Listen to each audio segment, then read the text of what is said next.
Le chant des pierres. On va faire confiance. Hein. Voilà un bon clap. Un mauvais clap. Non, regarde. Le chant des pierres.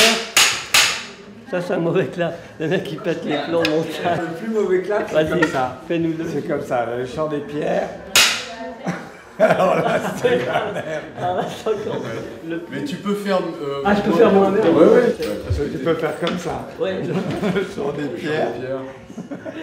Ou alors comme ça, au début, un clap de fin.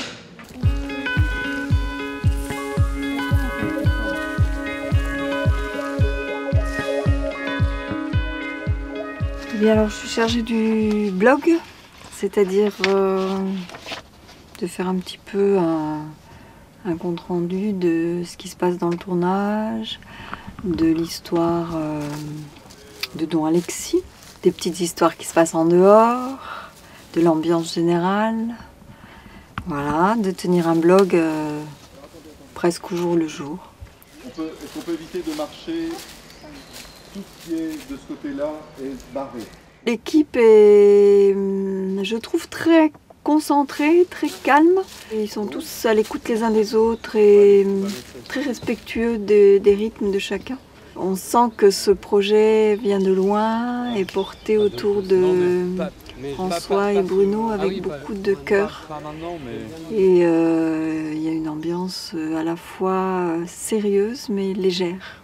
C'est très agréable. Le vrai déclenchement du film, ça a été la rencontre avec Bruno. Quand je dis la rencontre avec Bruno, c'est peut-être un peu étrange parce que Bruno est mon cousin, donc on se connaissait bien sûr depuis l'enfance, quoi. Mais on s'était un peu perdu de vue et on s'est retrouvés étant tous les deux parisiens et Bruno devenant cinéaste, réalisateur. L'abbaye de Beaucain, dans notre famille, c'était un lieu très important. On était donc d'origine bretonne. Il y a une partie de ma famille, mon grand-père était breton, et on venait au Valandré en vacances et la tradition voulait que chaque année en vacances, on aille voir le père Alexis qui habitait à Beaucain, à l'abbaye de Beaucain. Ces retrouvailles avec Bruno se sont passées autour du film Retour au Kham, où Bruno accompagnait le retour d'un lama tibétain dans son abbaye qui avait été détruite. Et je pense que de fil en aiguille, on a reparlé du père Alexis, qui pour nous deux était resté une figure à la fois présente et puis énigmatique. En fait, on ne savait pas trop qui était ce moine, qu'on avait connu très vieux, nous très jeunes. Il y a eu le moment où on s'est dit que peut-être il y avait quelque chose à faire. Et je pense qu'il y avait surtout probablement l'envie de réaliser quelque chose tous les deux. On s'était dit, pourquoi pas faire un documentaire sur la personnalité du père Alexis. Le père Alexis est mort en 1965, mais on a eu envie de rencontrer tous ses contemporains et de savoir ce qui s'était passé dans cette abbaye. Pour retrouver la trace du père Alexis et de ses compagnons, on s'est retrouvés aiguillés sur l'un des plus anciens et plus fidèles compagnons de Don Alexis, qui était le père François Lancelot, qui était resté moine à l'abbaye du Mont-Saint-Michel. C'est un moine qui me donne l'impression d'avoir toujours fait preuve d'une grande stabilité. Ça a été, je pense, un des piliers de l'abbaye de Beaucain. Il a participé à l'aventure du père Alexis dès 1936. Il est resté jusqu'au bout. Et c'était vraiment un homme, me semble-t-il, d'un caractère égal, les pieds sur terre. Mystique, bien sûr, sinon on ne serait pas devenu moine, mais réaliste, concret. Le rôle m'a fait un peu peur parce qu'il est assez long, le texte est assez long. Le fait d'y être revenu à plusieurs reprises, ça fait que maintenant, je ne suis plus crispé comme je l'étais un petit peu au départ. Je maîtrise à peu près bien mon texte, ce qui fait que je peux soigner davantage l'expression, nuancer un petit peu la façon de jouer le rôle. J'en ai vu des flèches cisterciennes, celles que nous avons proposées, tout ce qu'il y a de plus cistercien. D'une façon générale, je m'intéresse beaucoup à l'histoire de l'Église, et donc l'histoire de Cîteaux, de l'ordre cistercien, je la connais effectivement. Quant à l'abbaye de Beaucain, je l'ai découverte en 1967, quand j'étais scout. J'avais fait un camp itinérant à vélo dans la région et on s'y était arrêté. À l'époque, c'était déjà Bernard Béret qui avait succédé à Don Alexis. Le père François Lancelot nous a écrit une lettre très chaleureuse disant qu'il était favorable à ce projet, qu'il était prêt à nous aider, bien sûr à témoigner. Et il nous a fourni une liste assez complète et j'ai gardé cette liste, il devait y avoir une vingtaine de noms. Donc à partir de là, on a commencé l'enquête.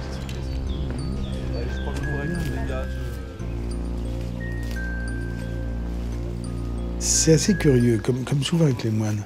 Il est d'origine paysanne, il a vraiment, semble-t-il, le goût de ce métier de paysan. En même temps, il a un côté très, très érémitique, il a envie d'être ermite. Donc c'est à la fois un mystique et un homme de la terre. Et en fait, ce qui semble, j'ai l'impression que ce qui lui a pas plu à Boquin, c'est le fait que c'était pas assez mystique pour son goût et que lui, il avait vraiment envie d'être dans la clôture, dans la contemplation, et puis en même temps, dans le travail du paysan. En fait, ce qui n'était pas tellement le cas, je pense, à Boquin, où ils ont beaucoup fait de travail de restauration, de choses. Et il n'a pas dû être finalement très heureux, du moins c'est ce qu'il dit. Tous avaient des souvenirs précis, ça les avait marqués, ils nous disaient. Et pour eux, c'était vraiment une occasion et parfois même une chance de raconter des choses sur lesquelles ils n'avaient pas eu l'occasion de revenir. Et oui, dans une forme un peu de libération de la parole.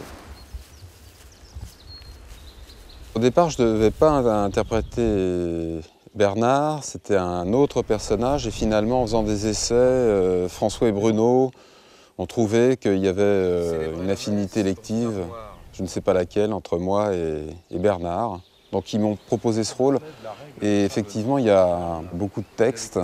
J'ai quand même bien révisé, je crois que j'ai jamais autant révisé un texte depuis le bac. Ah non. Michel, si je peux me permettre, t'es un peu décoiffé. Ah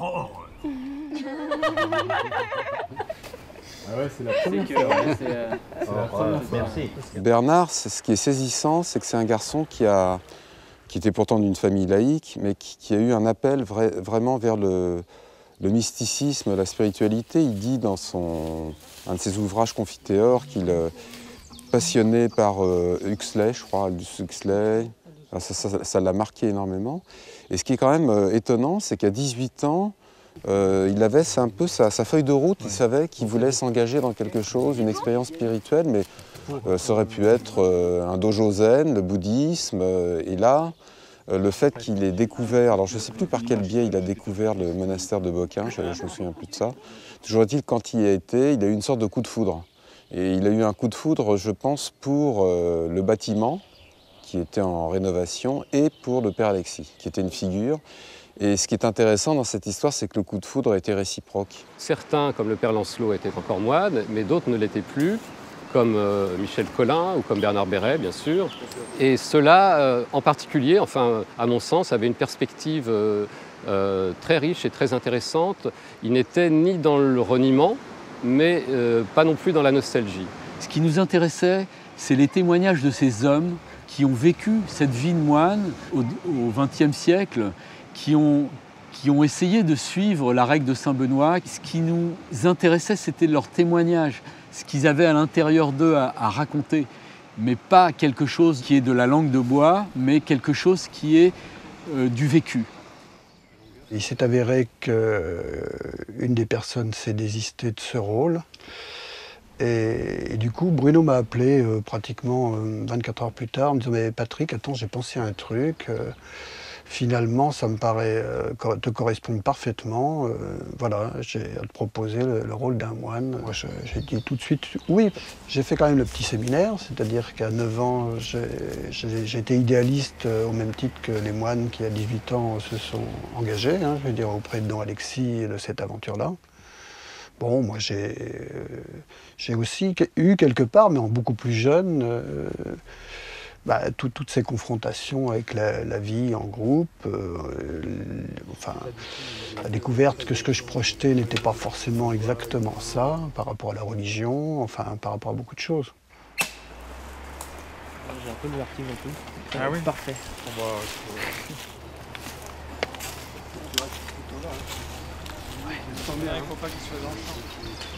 Je suis parti assez déçu, je suis reparti tout seul du séminaire et puis j'ai été athée pendant très très longtemps. Et puis je suis revenu à la spiritualité mais complètement laïque. Et donc ça me parle énormément, oui. Parce que je trouve que ce sujet tel qu'il est traité va amener un point de vue qui généralement n'est pas abordé. C'est-à-dire les expériences des uns et des autres, mais d'une manière extrêmement franche, puisque là on reprend ou les dires ou les écrits des moines qui ont réellement vécu cette aventure, on ne peut pas appeler ça autrement. Ce travail d'enquête purement documentaire et de recueil de témoignages a duré 2 ans, 3 ans, et ensuite se poser la question avec ce matériau de quoi en faire. On voyait le film un peu comme Le nom de la rose, en faisant revivre des situations, des moines en habit, des déambulations, des constructions, des acteurs, faire quelque chose de... faire un film historique, une fiction historique. Et là, on s'est rendu compte que c'était complètement hors de notre portée. Et cette interrogation a fait qu'on a laissé dormir le projet pendant des années. On a oublié. Et il y a 5-6 ans, François a fait un travail énorme de retranscription de toutes les bandes enregistrées, des VHS qu'on avait tournées, des lettres qui avaient été écrites manuscritement et qui nous avaient été envoyées comme témoignages.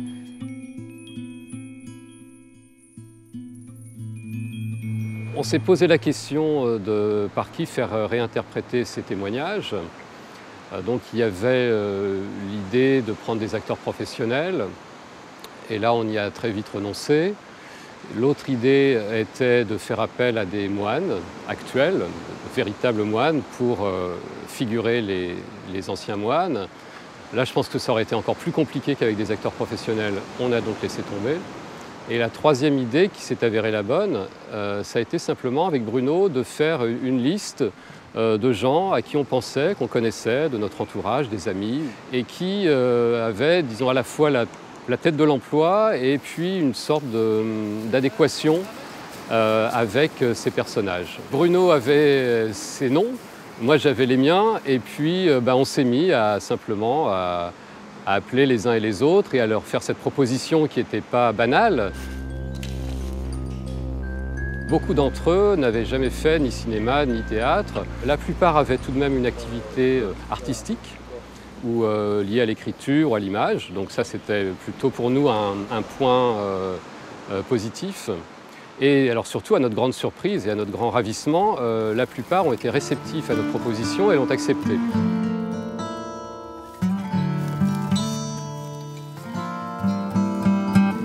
On a tâtonné un petit peu au début, et après, on s'est aperçu de la justesse, en fait, des rôles attribués. Chaque personnage correspondait vraiment à la personnalité du texte qu'il disait. On s'est senti pousser des ailes et on se disait, on va tourner dans l'abbaye. L'abbaye va être ouverte, enfin. Nous-mêmes, on n'a pas visité l'intérieur. Hein. On ne connaît que l'abbatiale, les environs, et puis ce qu'on peut voir quand on est simplement touriste, quoi. Mais c'était assez excitant de se dire qu'on aurait l'abbaye pour nous. On a même songé un moment y être en résidence. Et tout ça, finalement, n'a pas été possible. Je passe sur les détails. On a pris le parti pris de filmer dans les alentours de Bocain, de filmer autour de Bocain, dans les bois, et de mettre en scène ces acteurs. Tu peux montrer ton doigt, là? Non. C'est par expérience. Premier accident sur le tournage. Quand j'ai clapé, mon doigt était un peu dessous, comme ça, ouais, tu vois, là, comme ça. Donc j'ai, au lieu de mettre le doigt plus haut, voilà.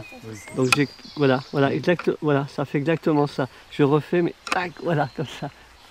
Je vais essayer de tenir, je ne veux même pas me mettre au chômage.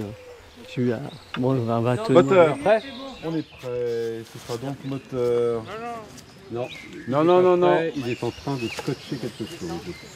Annonce. 13 sur 2, 6e. Action. Alors je joue le rôle de Colin, qui était un des moines de Bocain, et qui a la particularité d'être dessinateur. quand il était à Beaucain, il dessinait les autres moines et puis il faisait des croquis du cadre de l'abbaye. Pour moi, c'est lié donc à François, puisque c'est François, donc je suis un vieil ami de François Gorin. Et voilà, donc François m'a proposé ça, sûrement en sachant que je faisais du théâtre. Et puis il a pensé donc à ce rôle de moine dessinateur. Je sens chez lui vraiment plus la dimension des sensations, de ce qu'il éprouvait. Moi, je croquais tout le monde là-bas. Je faisais ça en cachette. Le père Benoît, maître des novices. Bon, le maître des novices, il est là pour faire des misères aux novices. Manque de bol, je lui ai fait dégage, toc. Il a dégringolé 3 ou 4 marches. Ça a fait un scandale. Faites-moi des excuses immédiatement ou bien vous partez. Je lui ai dit, je vous ferai pas d'excuses parce que j'aime pas vos manières. Il y a par exemple un texte qui est le premier, enfin, en tout cas dans l'ordre chronologique de ses interventions dans le film, où il parle de son arrivée à Beaucain, le soir. Donc il exprime vraiment ses sensations très concrètes, très physiques, le fait de se retrouver seul dans sa chambre à la nuit tombée. Et puis aussi cette dimension de peut-être ne plus jamais retourner dans le monde, il dit ça.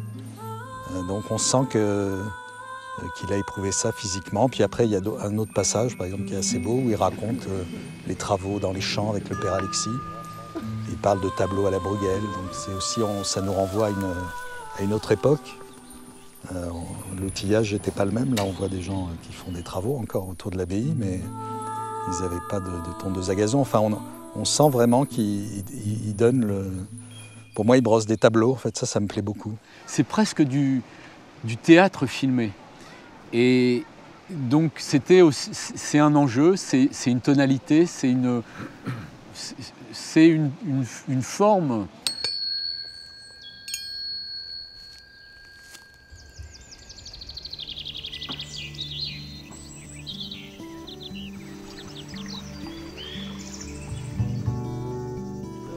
Bonjour, bonjour.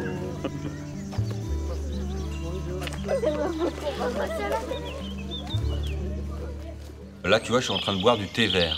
Tout est vert autour de moi. Et ben, ce texte, c'est du thé vert aussi, quoi. Le texte est ciselé, quoi. Mais je sais pas comment il fait, parce que il se prend pas trop au sérieux, et finalement, ça l'est. De façon très infuse, très légère. C'est comme une pétale sur un étang qui tombe, et les mots arrivent comme ça, quoi. Mais de façon très simple, tu vois, à la Ozu, de façon, ouais, avec la nature, sans forcer. Les choses comme ça flottent et sont légères et sont belles. Ces gens qui avaient été cloîtrés dans le silence pendant des années et qui s'étaient confiés à nous, il était assez logique que leurs paroles soient maintenant portées par des gens qui soient non plus des faux moines à l'intérieur d'un bâtiment, mais des sortes de figurations, peut-être fantomatiques. C'est dans ce sens-là que le film n'est peut-être pas spirituel, mais il est un peu spirit. Voilà, disons que c'est peut-être notre spiritualité à nous. Je ne sais pas si Bruno serait d'accord là-dessus. C'est un petit peu une histoire de fantômes. C'est un petit peu comme si des spectres venaient autour de l'abbaye et racontaient, chacun à sa manière, l'histoire qu'ils avaient vécue auprès du père Alexis.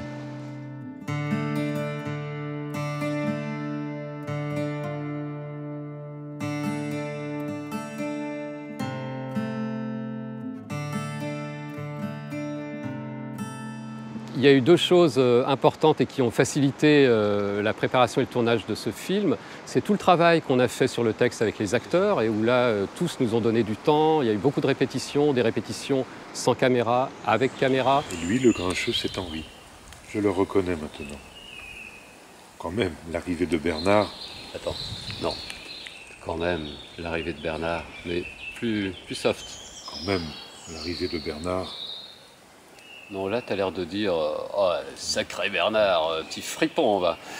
Non, alors, attends, je vais essayer de le faire. Et lui, le grincheux, c'est Henri. Je le reconnais maintenant. Quand même, l'arrivée de Bernard. L'autre élément capital, c'était de s'entourer de techniciens à la fois chevronné et motivé. Et ça a été le cas avec Philippe Vanneleu, le chef opérateur, dont j'avais vu le premier film comme réalisateur, un film tourné au Rwanda et qui m'avait passionné et puis impressionné aussi dans sa manière de filmer la forêt, les extérieurs. Donc ça c'était aussi un point important parce qu'on allait tourner principalement nous-mêmes en extérieur. Et puis Yves Grasso, que Bruno connaissait, un très bon ingénieur du son. Et puis à côté d'eux, une équipe motivée, dévouée, etc. Bon, elle est naze parce que j'ai parlé et tout, elle est naze celle-là. Bon, on se met un peu d'accord, quelqu'un demande le moteur.